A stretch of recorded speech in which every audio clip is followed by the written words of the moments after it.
Trump issues massive Puerto Rico warning. Democrats are furious. Puerto Rico is finally starting to get their focus back after being ravaged by Hurricane Maria. After the storm had settled, much of the already crumbling infrastructure in the U.S. territory had been destroyed. President Trump worked hard to make sure that Puerto Rico received all of the resources they needed to start the recovery process. Despite the left trying to demonize him, he continued to push and even went down to Puerto Rico to help firsthand. Now the president has made a bold statement about the fate of the U.S. territory. Trump revealed, "We cannot keep FEMA, the military, and the first responders who have been amazing under the most difficult circumstances in Puerto Rico forever," as reported by CNN. There's his tweet. The message that the president sought to get across was clear. Helping Puerto Rico isn't the problem. We just cannot stay there forever. Regardless of what group of people you are talking about, even U.S. government agencies have boundaries and can only do so much. The president was trying to spark a conversation, essentially asking, when is enough enough?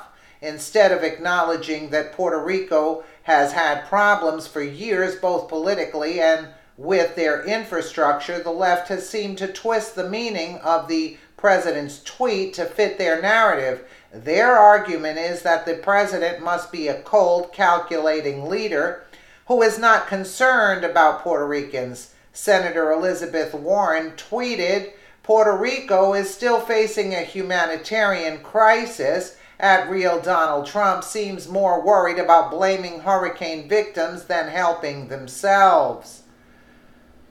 This, of course, is of course extremely irresponsible. There comes a time when you have to look at situations factually instead of with emotion.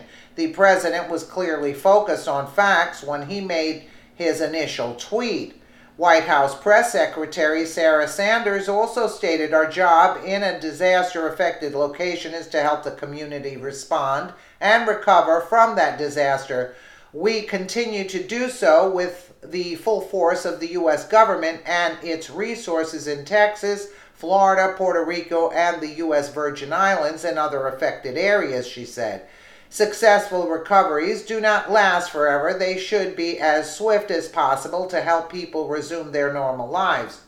It boils down to a situation where American tax dollars are being funneled in a never-ending cycle to help Puerto Rico.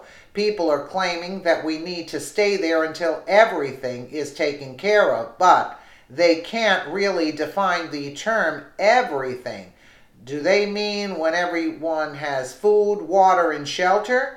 Are they suggesting that we need to rebuild the whole island?